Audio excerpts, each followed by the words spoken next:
शिर्डीतील वाढत्या गुन्हेगारीच्या पार्श्वभूमीवर नामदार राधाकृष्ण विखे पाटलांनी घेतली प्रशासनासह शिर्डी ग्रामस्थांची बैठक। गुन्हेगारी रोखण्यासाठी ठोस पावलं उचलण्याच्या प्रशासनाला सूचना। येत्या 8 आणि 9 तारखेला शिर्डीतील अतिक्रमणांवर नगरपंचायतीचा पडणार हातोडा। अतिक्रमण मोहिमेला नागरिकांनी सहकार्य करण्याचं मुख्याधिकारी यशवंत डांगेंचं आवाहन। शिर्डी शहरातल्या नगर मनमाड हायवेवरील कुंटणखाना चालवणाऱ्या साई छाया हॉटेलवर पोलिसांचा छापा। 3 जणांसह देहविक्री करणाऱ्या महिलेला अटक। पिटा कायद्याअंतर्गत शिर्डी पोलिसांची पहिलीच कारवाई। हॉटेल सील करणार असल्याची पोलीस उपअधीक्षकांची माहिती। अकोले पाडोशी पाणी प्रश्नावरून सुरू असलेलं आंदोलन अखेर संपलं। खासदार सदाशिव लोखंडे यांची यशस्वी मध्यस्थी। नाट्यमय घडामोडींनी गाजलं आंदोलन।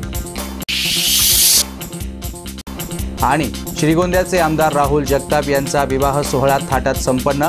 पुण्याच्या डॉक्टर प्रणोती चव्हाणांशी झाले विवाहबद्ध। राष्ट्रवादीचे सर्वेसर्वा शरद पवारांसह अजित पवार आणि दिग्गजांची उपस्थिती।